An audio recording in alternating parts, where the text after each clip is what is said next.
রাষ্ট্রীয় মর্যাদায় প্রাক্তন প্রধানমন্ত্রী মনমোহন সিংয়ের শেষকৃত্য হবে। কাল সকাল 11টায় দিল্লির নিগমবোধ ঘাটে পূর্ণ রাষ্ট্রীয় মর্যাদায় তাঁর শেষকৃত্য সম্পন্ন হবে। যমুনার তীরে দেওয়া হবে গান স্যালুট। গতকাল শেষ নিঃশ্বাস ত্যাগ করেন ভারতের প্রাক্তন প্রধানমন্ত্রী মনমোহন সিং। আগামীকাল পূর্ণ রাষ্ট্রীয় মর্যাদায় তাঁর শেষকৃত্য সম্পন্ন হবে।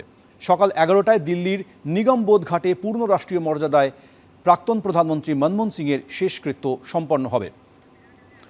বিজেন্দ্র সিংহ এই মুহূর্তে আমাদের সঙ্গে টেলিফোনে রয়েছে, আরো বিস্তারিত বলবে। বিজেন্দ্র, শুনুন, আগামীকালের যে কর্মসূচি এখন জানানো হচ্ছে কংগ্রেসের তরফ থেকে এবং ডিফেন্স মিনিস্ট্রির তরফ থেকে যে জানানো হচ্ছে, সেটাতে বলা হচ্ছে যে প্রথমেই যে মতিলাল নেহরু মার্গে যে তার বাসভবন রয়েছে সেখান থেকে তার পার্থিব শরীর কংগ্রেস সদর দপ্তরে আসবে এবং সেখানে 9:30 অবধি রাখা হবে। সাধারণ মানুষ সেখানে শ্রদ্ধা জানাতে পারবেন, কংগ্রেস কর্মীরা সেখানে শ্রদ্ধা জানাতে পারবেন তাকে।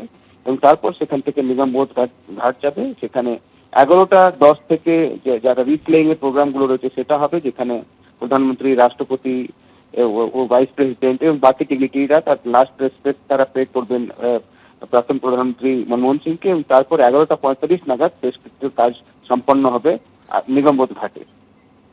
ধন্যবাদ বিজেন্দ্র। কাল মনমোহন সিংয়ের শেষকৃত্যে থাকছেন রাষ্ট্রপতি, উপরাষ্ট্রপতি, প্রধানমন্ত্রী, থাকবেন লোকসভার স্পিকার, প্রতিরক্ষামন্ত্রী, 3 প্রতিরক্ষা বাহিনীর প্রধান। এর পাশাপাশি থাকছেন সুদীপ বন্দ্যোপাধ্যায় এবং মলয় ঘটক। স্মৃতিচারণ করতে গিয়ে অধীর রঞ্জন চৌধুরী কি বলেছেন শোনাবো। এইরকম একজন ব্যক্তি যিনি কথা কম বলতেন, কাজ বেশি করতেন। তিনি একসময় পার্লামেন্টে দাঁড়িয়ে বলেছিলেন যে certain history will be kinder to me against all ods I am facing, history will be kinder to me, অর্থাৎ ইতিহাস আগামী দিনে তার প্রতি সদয় হবে। আজকে কিন্তু সারা ভারতবর্ষ নয়, সারা পৃথিবীতে আজ চর্চা হচ্ছে ডক্টর মনমোহন সিং এর তার মৃত্যুর পর। এটার মধ্যে তিনি প্রমাণ করে দিলেন যে ইতিহাস তার প্রতি সদয় হয়েছে। বাংলাদেশে জঙ্গি সংগঠন আনসারুল্লাহ বাংলা টিমের টার্গেট পশ্চিমবঙ্গ। মুর্শিদাবাদ সহ কয়েক জায়গায় আনসারুল্লাহ বাংলার ভাবধারা প্রচারের পরিকল্পনা। সংগঠন বাড়াতে বাংলায় কি সদস্য সংগ্রহের কাজ শুরু? গোয়েন্দাদের হাতে এসেছে চাঞ্চল্যকর সব তথ্য। মুর্শিদাবাদে হরিহরপাড়া আব্বাস আলীর বাড়িতে রয়েছে। এই যে বাড়ি রয়েছে, এই বাড়িতে অসম পুলিশের এসটিএফ তারা কিন্তু হানা দেয়। পরবর্তীকালে আব্বাস আলীকে গ্রেপ্তার করে জঙ্গি সন্দেহে।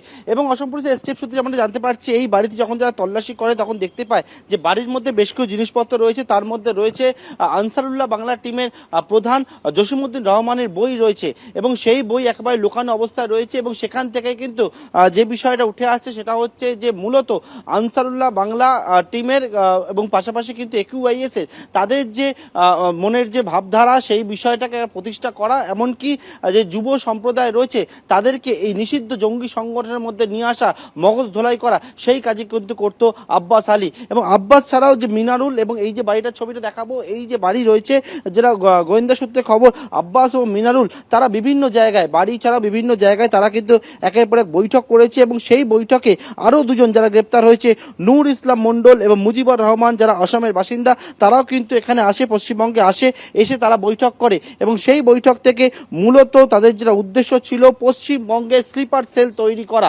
এবং সেই স্লিপার সেল তৈরি করে তারা কিন্তু যে নিষিদ্ধ জঙ্গি সংগঠনে তাদের যে কাজ, সেই কাজ করা। এবং পরবর্তী তাদের কি প্ল্যান ছিল সেটা অবশ্যই তদন্তকারী জানছেন। তাদের গ্রেপ্তার করার পর জিজ্ঞাসাবাদ করতে হবে। তবে বাড়ির মধ্যে থেকে একেবারে আনসারুল্লাহ বাংলা টিমের প্রধানের বই উদ্ধার হচ্ছে এবং বিভিন্ন রকম যে তথ্য প্রমাণ পাচ্ছে, সেক্ষেত্রে গোয়েন্দারা মনে করছেন সেটা যে পশ্চিমবঙ্গে যে স্লিপার সেল তৈরি করাই ছিল এদের মূল উদ্দেশ্য।